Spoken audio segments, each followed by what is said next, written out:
Welcome back to our YouTube channel. तो आज हमारा हिंदी का लेक्चर नंबर 5th है। और जैसे कि हमने पिछले लेक्चर में 4th लेक्चर में वर्णमाला टॉपिक स्टार्ट कर लिया था, वर्णों के भेद, स्वर पढ़े थे हमने कि स्वरों को जैसे कि मात्रा, उच्चारण, इनके स्थान पर क्या हो जाता है, उनका भेद किया जाता है। तो व्यंजन भी आपको पढ़ाएंगे। आज आपको पढ़ाएंगे हम वर्णों का उच्चारण स्थान। बिल्कुल शांत मन होकर बैठ जाइएगा क्योंकि आज का जो लेक्चर है थोड़ा सा कॉम्प्लेक्स है। वैसे इजी है, अगर आप ध्यान से सुनेंगे तो हर एक चीज़ ही हमको इजी लगती है। ओके, तो वर्णों का उच्चारण स्थान हम 8 प्रकार से करते हैं। कितने प्रकार से करते हैं? 8 प्रकार से करते हैं। पहले तो आपको मैं ये बता दूं, अगर आपको कोई जब टॉपिक जो है, कोई आपको चीज़ जो है वो याद नहीं होती तो आप क्या करते हो? आप छोटी छोटी क्या बनाते हो? ट्रिक्स बनाते हो। उसको जो शॉर्ट ट्रिक्स होती है ना, उसको हम हिंदी में सूत्र विधि कहते हैं। कौन सी विधि कहते हैं? सूत्र विधि कहते हैं। जैसे मान लो कोई जनरल नॉलेज का क्वेश्चन, आपको याद नहीं हो रहा कि भारत की जो सीमाएं हैं वो किन किन देशों से लगती हैं, तो आप क्या करते हो? छोटी सी ट्रिक बना लेते हो। ठीक है, तो फिर उससे क्या है, जैसे कि बंगाल है, बंगाल का शॉर्ट फॉर्म ब। ठीक है, म्यांमार है, म्यांमार का शॉर्ट फॉर्म म। ऐसे कर लेते हो आप। तो इससे क्या होता है, आपको उन छोटे छोटे सिंबल से आपको वो चीज़ याद रहती है। वैसे ही हम इसमें जो है वर्णों का उच्चारण स्थान में हम इस विधि का यूज़ करेंगे। देखो, उच्चारण स्थान के लिए बहुत सारी विधियां हैं। जैसे कि एक तो यही बता दी मैंने आपको, सूत्र विधि। शॉर्ट ट्रिक से हम याद कर सकते हैं कि कौन सा वर्ण का उच्चारण कहाँ से होगा। और दूसरा ये है कि हम खुद उच्चारण करके देख सकते हैं, क्योंकि हम जब खुद उच्चारण करते हैं ना तो हमको पता चलता है कि कौन सा जो है वो वर्ण किस भाग से निकल रहा है ना।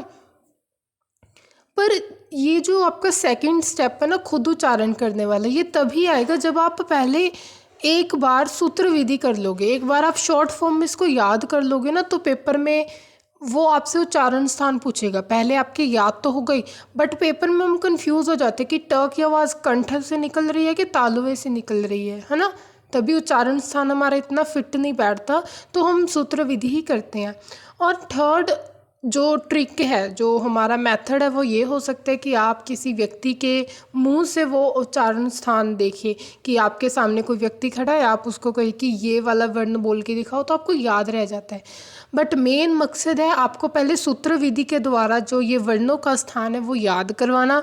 फिर आप ये दोनों मेथड भी करके देख लेना, आपके पक्के हो जाएंगे, क्योंकि इसमें क्वेश्चंस काफ़ी पूछे जाते हैं।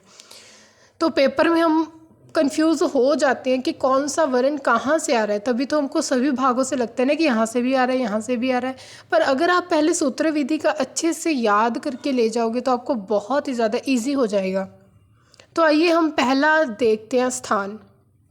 8 प्रकार हैं, पहले प्रकार को देखते हैं। तो इतना बड़ा नाम देख के घबराइएगा मत, आपको बताएंगे सब कुछ। अकुह विसर्जनीय नाम कंठ। ठीक है, अब देख लो, इसको मैं बड़े बड़े अक्षरों में लिखा है यहाँ पे, इतने बड़े में। अब मैं आपको बताती हूँ इसका इतना बड़ा नाम क्यों पड़ा है। इसका नाम नहीं है, तो हमने ट्रिक बनाई है। ये हमारी ऐसे रफ ट्रिक नहीं है, ये हिंदी ने ही बनाई है, इसकी सूत्र विधि है। और इनका वर्णों का उच्चारण स्थान हम ऐसे ही याद करेंगे। देखो, अकुह विसर्जनीय नाम्य क्या होता है ये, इससे हम ये वाला वर्ण याद रखेंगे। इसके जो नीचे है ना, ये वाला छोटा ऊ, छोटा ऊ का मतलब है वर्ग, यानी कि जिस भी अक्षर के नीचे ये लगा होगा, जिस भी वर्ण के नीचे ये छोटे ऊ की मात्रा होगी, आप अगले में भी देखोगे, तो उसका मतलब ये होगा कि जो ये वर्ण है उसका वर्ग हमने लेना है। और ह का मतलब ह ही है। विसर्ज का मतलब है ये वाला चिन्ह, जो आप ये 2 डॉट देख रहे हो ना, ये विसर्ज का मतलब है। अब जो नाम्य है, ये नाम्य जो है वो सभी ट्रिक्स में यूज़ होगा, सभी उसमें यूज़ होगा। तो नाम्य का मतलब होता है नाम वाले। तो देखो, अ कै वर्ग में ये 5 आते हैं। ठीक है, आगे ह, फिर विसर्ज का मतलब ये हो गए, तो टोटल कितने हो गए? देखो, एक तो ये हो गया। कै वर्ग में कितने आते हैं? 5, 1 2 3 4 5, और है 1 हो गया। ठीक है, 5 6 7 और ये 8 हो गए टोटल। तो कै वर्ग ह और ज विसर्ज नाम वाले वर्णों का उच्चारण हमारे किस भाग से होगा? गले से होगा, तभी हमने यहाँ पे कंठ लिखा है। अब आप बोल के भी देखिए, क ख ग, ये आप अपने गले पर टच, अपने कंठ पे हाथ रखिए तो आपकी इन ये भाग से क्या होगा? उच्चारण होगा। तो पहला आपको प्रकार पता चल गया। अकुह विसर्जनीय नाम्य का मतलब है, आपको ये इतना बड़ा याद रखना है, इसको बड़े बड़े अक्षरों में लिख लिए गए। इससे अ लिया है, जिस वर्ण के नीचे ऐसे ऊ है, बड़ा ऊ है, उसका मतलब है कि वही वर्ण का जो वर्ग है वो लेना है। जैसे हम पंजाबी में करते हैं ना, ऊड़ा एड़ा ईड़ी सस्सा हाहा, सारा वर्ग करते हैं, वैसे ही हमारा कै से शुरू होता है हमारी जो वर्णमाला। तो कै वाला वर्ग लेना है, वर्ग में जो 5 ही होते हैं। तो अगला जो है ह विसर्ज का मतलब आपको बता ही दिया मैंने, तो पहला आपको क्लियर हो चुका होगा, मुझे गारंटी है। इसके बाद है इच ओय शानाम्य तालव्य, ठीक है। अब इसको भी मैंने बड़ा बड़ा लिखा है, देखो यहाँ से मैंने ई उठाया है। अब इसके नीचे क्या है? छोटे ऊ की मात्रा है, तो हमने च वर्ग लेना है। कौन सा वर्ग लेना है? च वर्ग। यहाँ से मैंने य उठाया, ठीक है। श से मैंने श उठाया। नाम्य का मतलब आपको मैंने बता ही दिया था, नाम वाले। तालव्य का मतलब होता है तालु। अब आप उच्चारण करके देखो, च छ, आपके जो तालवे से हमारी जो टकराती है जीभा ना, तो देखो एक तो ये हो गया। च वर्ग में कितने हो गए? 5, 1 5 और 1 1 कितने हो गए? टोटल 8 हो गए। तो मैंने आपको ऐसे 8 क्या बता रही हूँ, तो मैं आपको बताती हूँ। मैक्सिमम एक जगह से हम सिर्फ 8 वर्णों का ही उच्चारण करते हैं। जगह का मतलब तालु। अब हम ये तालु हमारा एक भाग है, तो हम ये एक जगह हो गई ना, तो एक जगह से हम 8 वर्णों का उच्चारण ही करते हैं। तभी इसमें भी 8 आए थे, इसमें भी 8 आए थे, ठीक है।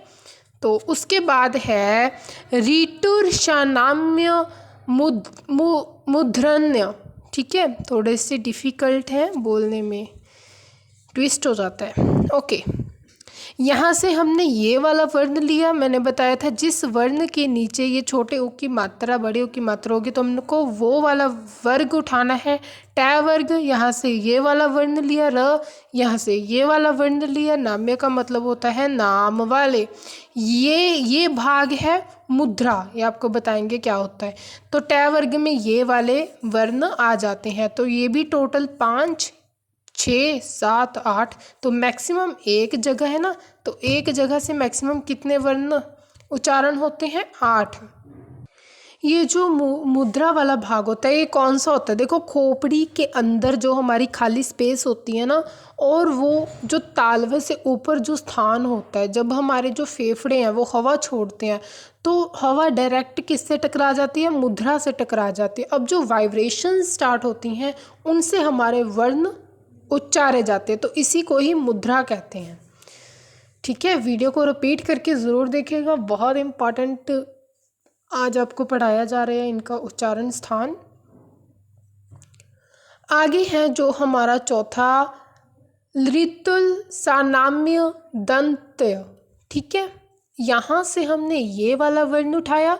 अब इसके नीचे छोटी ऊ की मात्रा है, मैंने बताया था, इसका मतलब होता है कि हमने वही वर्ग उठाना है, तय वर्ग।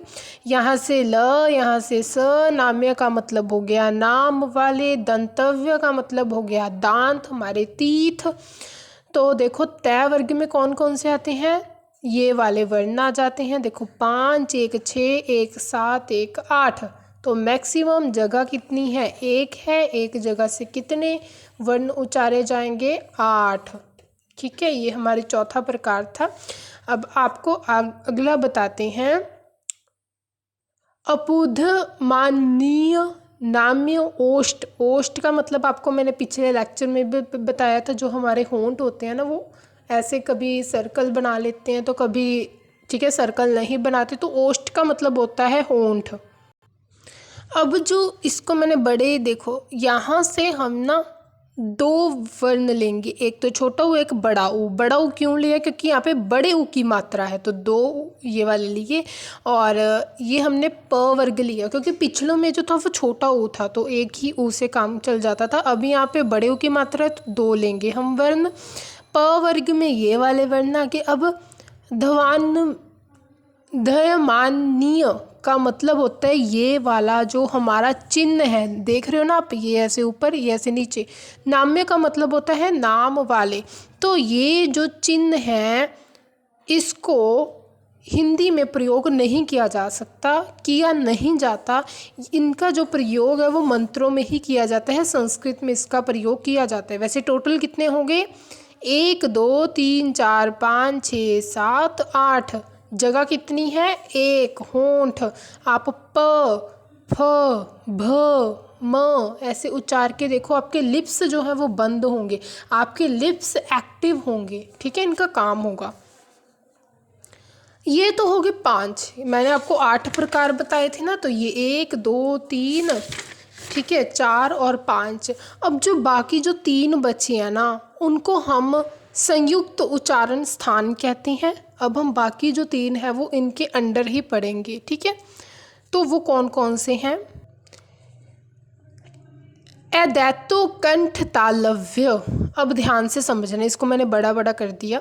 देखो, इससे हमने ये वाला वर्ण लिया, इससे हमें ये वाला वर्ण लिया, ठीक है, क्योंकि इस पे ऊपर ये 2 वाली मात्रा है ना, तो हमने ए को एक बड़े ए की मात्रा ली है। तो को हमने, तो का मतलब है वे दोनों, आपको बताएंगे क्या मतलब है। अब कंठ तालव्य, देखो कंठ इसमें गला भी आ गया, तालव्य इसमें तालु भी आ गया। जगह कितनी आ गई? 2 आ गई। तो हम इसको तभी संयुक्त उच्चारण स्थान में इस प्रकार को पढ़ते हैं, क्योंकि अब आपको बताते हैं, क्योंकि इसमें हमने एक ये वाला ए लिया, एक ये वाला ए लिया। तो अब देखो, ये वाला ए बनता है इन दोनों से मिलकर, ये बनता है इन दोनों से मिलकर। अब आप अ की आवाज़ निकालोगे तो कंठ से आएगी, ई की आवाज़ निकालोगे तो तालु से आएगी, ठीक है। तो जगह कितनी हो गई? 2। संस्कृत में वैसे जो मैंने यहाँ पे तो का मतलब बताया था ना, वे दोनों, तो संस्कृत में तो का अर्थ होता है वे दोनों, तभी हमने इसका अर्थ वे दोनों लिखा है। तो पहले हम आपको बताएंगे कि हम इनको संयुक्त उच्चारण स्थान के अंतर्गत क्यों पढ़ते हैं, क्योंकि जो वर्ण 2 वर्णों से मिलकर बने हैं, ये वाला वर्ण है ना, ये 2 वर्णों से मिलकर बना है, उसको हम संयुक्त कहते हैं, तभी हम इसको संयुक्त उच्चारण स्थान में पढ़ते हैं, ठीक है।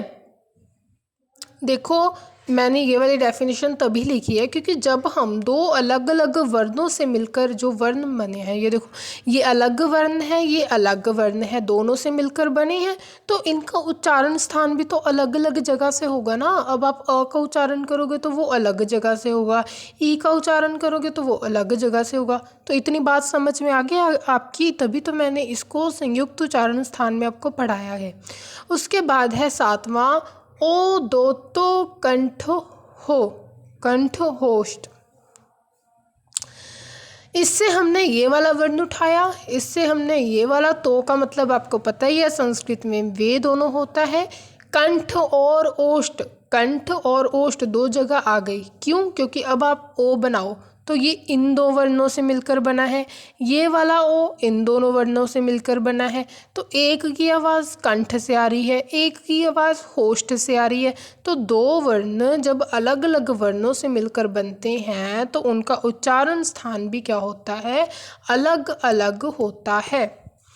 8वां प्रकार है वकारस्य दंतोष्ठ, ठीक है। देखो, इसमें हम ना केवल एक वर्ण है, ये सिंगल वर्ण है।